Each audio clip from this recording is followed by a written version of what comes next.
Yun, magandang araw po sa inyong lahat mga tol. Ngayon po ay December 3, 2025. Ang pag-uusapan po natin ngayon ay ang dalawang naging at kasalukuyang presidential son, parehas kongresista. Ito po ay si Congressman Paulo Duterte at Congressman Sandro Marcos. Mukhang merong pagkakaparehas ang nangyari sa allocation po ng budget. Pero ang pinakamahalagang malaman ng tao dito, sino sa kanilang dalawa ang gumawa ng irregularidad. Unahin muna natin ang pondong pinag-uusapan. Ang taon ay halos parehas sa loob ng 3 taon. Magkaiba nga lang ang mga taon, syempre kay Pulong Duterte, panahon ng kanyang ama, mula 2020, 2021 hanggang 2022, a total of 51 billion pesos ang napunta sa kanyang distrito diyan po sa Davao City. Sa atin namang presidential son sa ngayon na si Congressman Sandro Marcos sa unang distrito po ng Ilocos Norte, napunta naman po ang halagang 15.8 billion pesos. 1.5 ha. Kay Congressman Paulo Duterte, 5-1.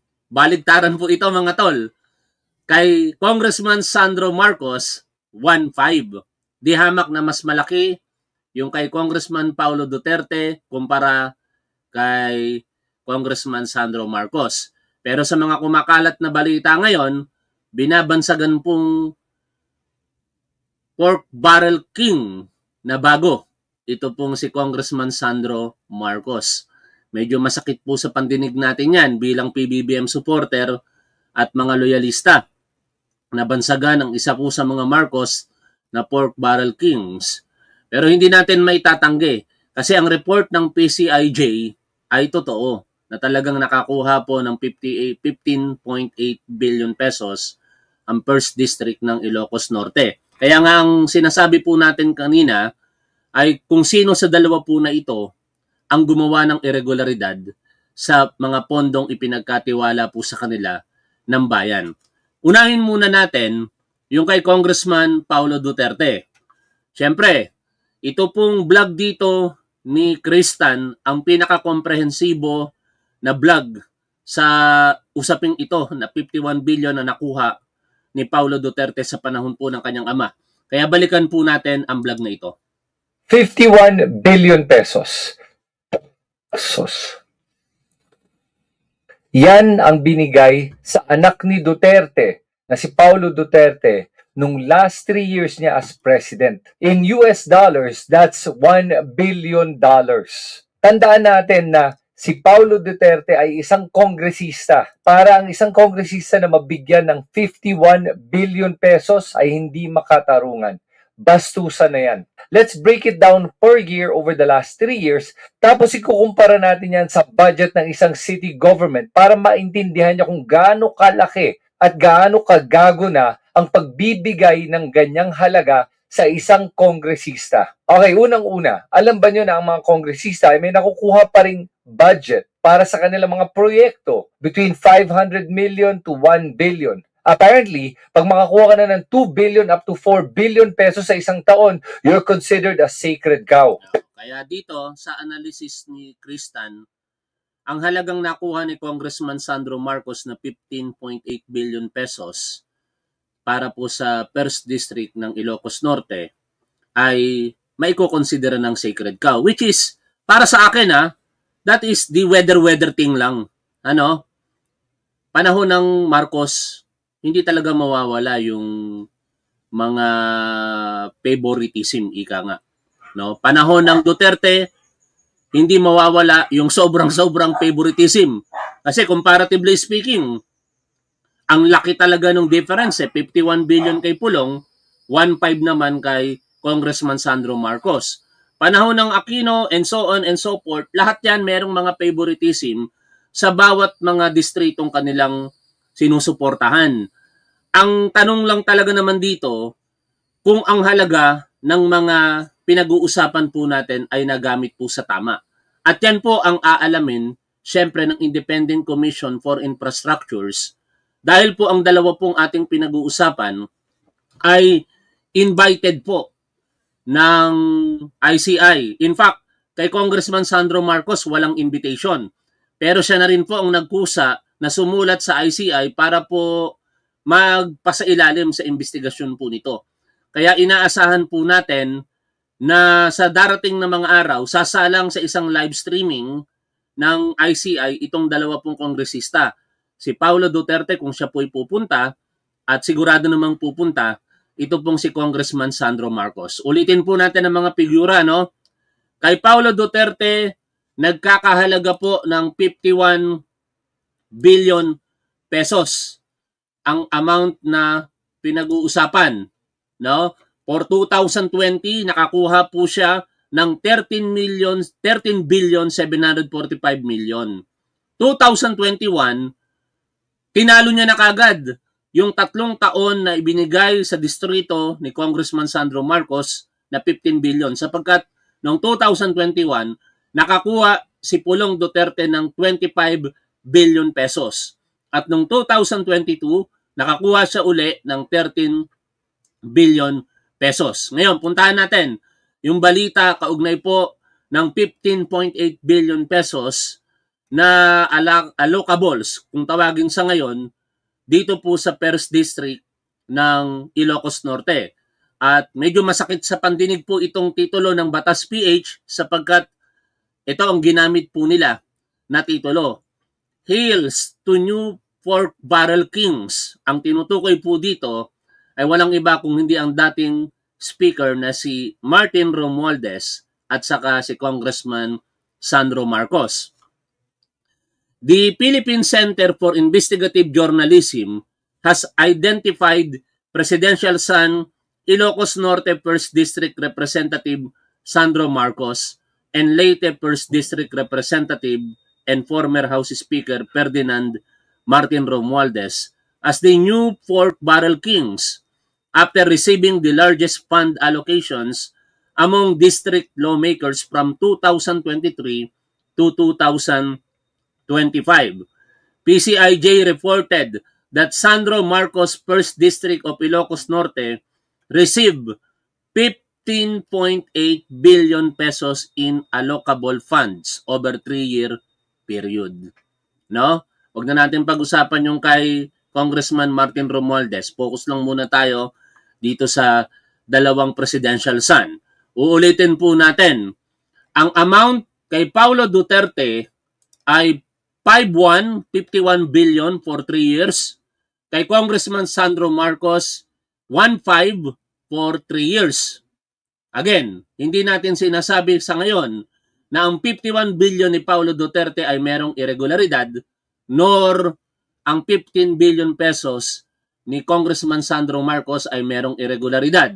Pero malinaw po sa atin, bagamat masakit para sa akin sabihin ito dahil ako'y PBBM supporter, malinaw para sa atin na ang natanggap na halaga ni Congressman Sandro Marcos ayon sa analysis ni Kristan at ayon na talaga sa kalakaran sa mga nakalipas na panahon ay masasabi ng nasa sacred cow area si Congressman Sandro Marcos. Pero kung ikukumpara kay Congressman Paulo Duterte, kung sacred cow, kung tawagin, baka itong kay Congressman Paulo Duterte, magpapatawa lang ako, sacred kalabaw. Kasi mas malaki ang kalabaw, di ba? Kaysa sa baka. O ngayon, punta po tayo dito po sa balita.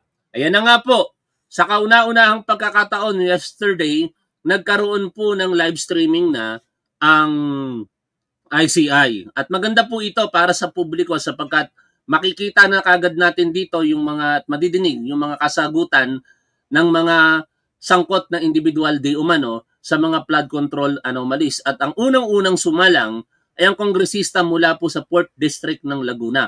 Panoorin po natin ang balita. Maraming salamat, Juliet Merano, sa inyo pong super sticker.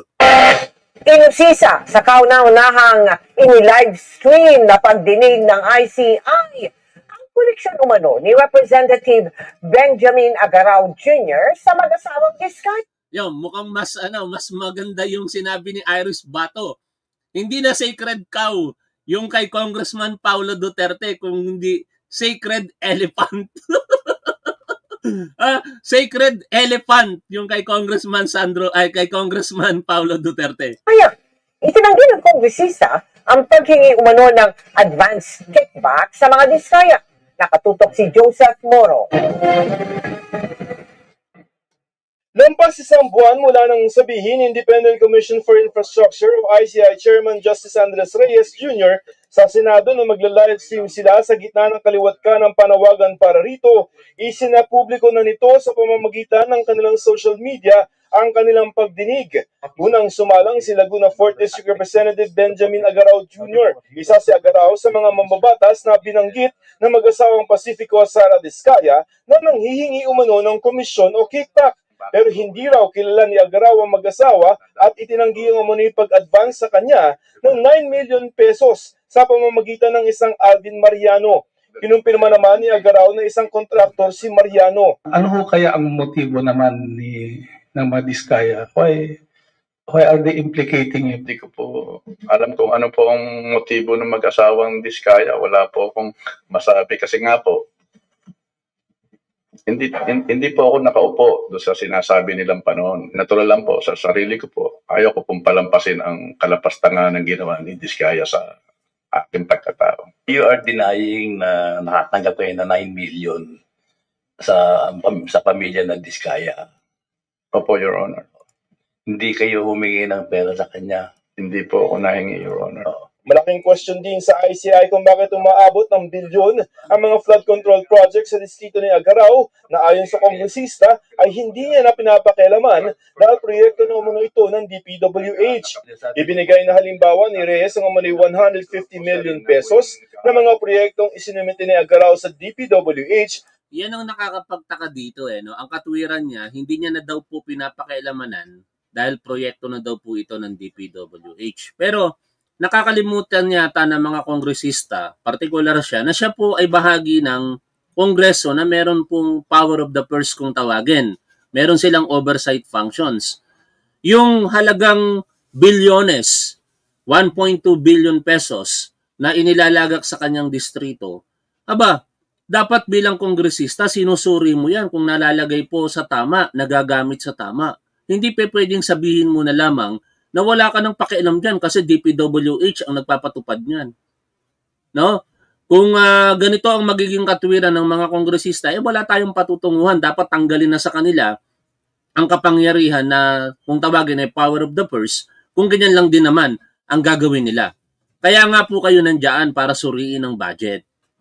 Para walang makalusot sana ng mga irregularidad. Pero dahil nga sa kawalan ng pakialam, nangyari. Kung ang pagbabasihan natin yung pahayag nitong kongresista na nakasalang kahapon diyan po sa ICI. Pero umabot sa lampas 1 bilyon pagdating sa General Appropriations Act o GAA. Hindi na po sa congressman yun na po ay sa executive na po. Hindi kayo nagreklamo sa gobyerno o sa Congress na patamaas yung i-request to 1.2 billion tapos hindi nyo alam? Your Honor, nagre-reklamo po ako pero hindi po dahil sa nadagdagan kundi kulang po. So kulang kay 1.2 billion sa inyo? Sa lalaki po ng aming distrito. Bagay na sa tingin ni Singson, ugat ng anomalya sa mga flood control project. Maraming mga ipinalusot na mga project sa distrito na yung district, sitting congressional district, halos sabihin ko ng hindi pinakialaman, tinanggap na lang, at kung ano man yung ginawa ng DPWH, whether district office yan o regional office. Dalawa kasi ang pwedeng mangyari dito mga tol no? Kaya nila hindi pinakailaman, dalawa ang pwede nating isipin dito. Either kasabwat itong mga kongresista na ito na highly probable or hindi nila pinakailamanan kasi proyekto iyon para sa kanilang distrito at kapag ka may proyekto sa kanilang distrito na nakapangalan din sa kanila, pabor para sa kanilang imahe. Magugustuhan ng mga kababayan po nila. Ibig sabihin, makikita ng mga kababayan nila, nagtatrabaho sila. Pero, either way, hindi maganda. Kasi ang trabaho ng mga kongresista ay makialam sa budget. Tingnan kung tama ito kung tama ang paggamit ng mga inilagay ng ehekutibo, particular sa tinatawag na National Expenditure Program. Kaya sana sa pamamagitan po ng mga investigasyon na ito, mamulat. Sa bagay, ganito na ngayon ang ginagawa ng Kongreso, mga tol, in fairness naman sa kanila. Dahil nga po sa mga kontrobersiya na ito sa mga public infrastructures, ang ating Kongreso ngayon talagang very transparent na dito, and we are hoping na magpatuloy yan at sana sa GAA 2026, wala na yung mga ganitong anomalya na talagang grabe. Kinagagalitan po ito ng lahat siguro ng mga Pilipino.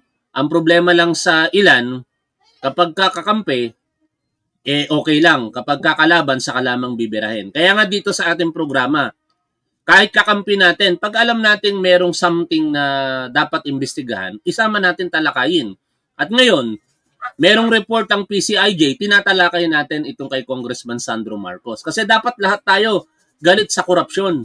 Pero ako, at this point in time, dahil wala namang ebidensya na nagsasaad na si Congressman Sandro Marcos ay merong mga irregularidad na ginawa dyan, bagamat malaki yung napuntang pondo sa kanyang distrito, ang mahalaga sa akin, malaman kung ito po ba ay nagamit ng tama. Kung nagamit ito ng tama sa distrito ni Congressman Sandro Marcos, wala na akong pakialam kung sacred cow siya ngayon, pero may pakialam ako doon sa sacred elephant. Sa sacred elephant. Kasi sobrang laki naman talaga na nun. Grabe na. Hindi na sacred cow kung hindi sacred elephant. Magagalit na naman sa atin yung mga Duterte supporters. Pero syempre, kaya nga natin tinatalakay para natin malaman ang katotohanan sa likod ng mga pondo na yan. Tuloy po tayo sa pakikinig po dito. Hindi na pinintindi. Sa pagharap naman ng mga taga-Land Bank of the Philippines kung saan nakalagak ang pera ng mga ahensya ng pamahalaan tulad ng DPWH, tinanong sila ng proseso ng paglalabas ng pera para sa mga kontraktor mula sa mga district engineer. Ayon kay ICI Special Advisor General Rodolfo Azrin Jr., nahihirapan raw silang humingi ng mga ebidensya tulad ng mga tseke, kaya hiningi ng ICI sa Land Bank ang kopya ng mga ito. Would you also have the record who received the check? Once it's a check, Chair, we will have, because in the check po, you will see where it was deposited, where it went, the front and the back of the check po. So there's a lot of information in a check. Like maybe a politician. Ngayong buong linggo, tuloy-tuloy ang gagawin pagla-livestream ng ICI sa pagtestigo ng mga kongresista katulad na lamang ni House Majority Leader at Presidential Son Congressman Sandro Marcos. Ipinapatawag din ng ICI si Davao 1st District Representative Paulo Duterte. Yan ang aabangan natin ngayon, mga tol. Si Congressman Sandro Marcos, kaya ko sinasabing wala itong ginawang mali sa aking pananaw, that is my opinion sa oras po na ito.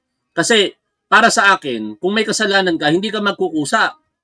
Siya mismo ang sumulat sa ICI para imbestigahan niyo ako. Di ba? Kaya sigurado na dadalo itong si Congressman Sandro Marcos. Itong si Congressman Paulo Duterte, iniimbitahan pa lamang. Ang tanong, dadalo kaya siya? Tandaan natin, ang ICI, wala po itong contempt power. Ibig sabihin, kapag ka inignore ni Congressman Pulong Duterte ang imbitasyon ng ICI, walang magagawa ang ICI. Pero para sa mga Duterte supporters, dapat kayo ang humimok sa kanya. Kung walang kasalanan si Congressman Paulo Duterte, himukin ninyo ang kongresista ninyo na dumalo rito sa ICI. After all, maririnig po ito ng publiko. Kasi naka-livestream po ito. Maliban na lamang ulit, kung hihilingin ni Congressman Paulo Duterte na ang pagdinig na gagawin sa kanya ay through executive session. Pagka ganun ang nangyari, hindi po natin mapapanood once na i-grant po iyan ng ICI.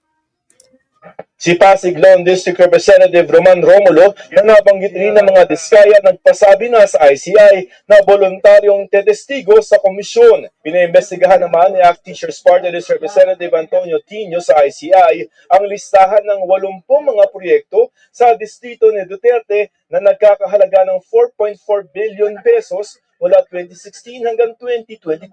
Ayan, bahagi iyan di umano ng 51 billion pesos 34 na contractors pinaiimbestigahan sa 4.4 billion pesos flood control di umano scam sa Davao City. Sabi po ni Congressman Tino ng ACT Teachers Party List, nagpunta tayo rito para ipareceive ang sulat na requesting the ICI to formally investigate yung 4.4 billion pesos worth of flood control projects in Davao City. Pero parang formality na lang naman ito. Kasi meron na pong paanyaya ang ICI kay Congressman Paulo Duterte na matatalakay naman kung ano po yung kanilang nilalayon dito. Ngayon, kaugnay ng 15.8 billion pesos na report ng Philippine Center for Investigative Journalism or PCIJ kay Congressman Sandro Marcos, nagpahayag po ang Malacanang na willing pong magpa-lifestyle check ang first family. No, pakinggan po natin ang balita. Handa umanong magpa-lifestyle check ang buong first family. Tugon yan ng Malacanang sa isang ulat na ang distrito ni Ilocos Norte 1st District Representative Sandro Marcos ang may pinakamalaking natanggap na allocable funds. Sinugot din ng Malacanang ang sinita ng Commission on Audit na may 14 na milyong pisong hindi pa nakokolektang gastos para sa foreign trips ng ilang ahensya. Nakatutok si Mariz Umali.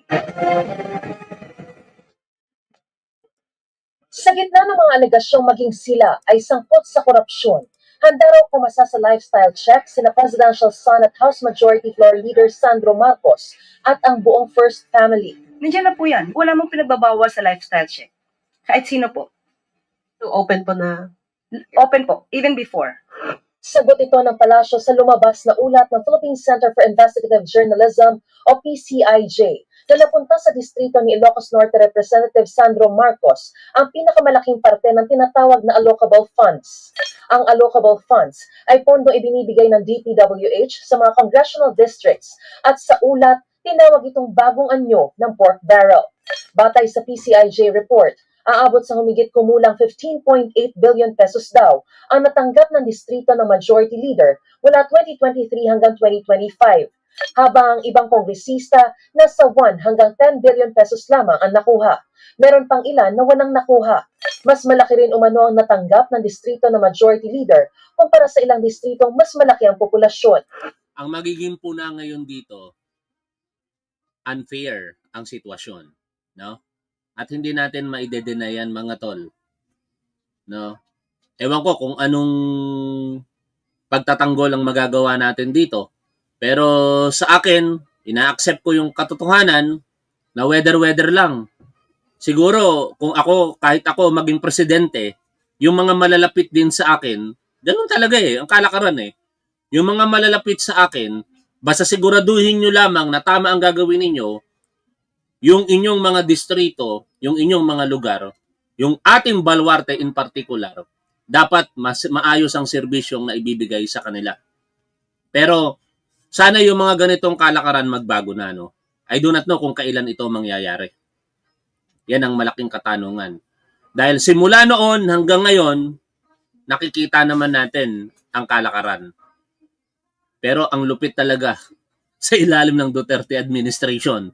Bakit?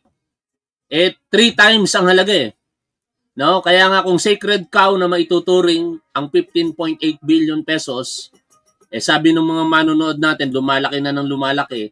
Kanina, sabi ko, sacred kalabaw. Ngayon, nagkaroon ng sacred elephant. May nabasa ako, sacred dinosaur.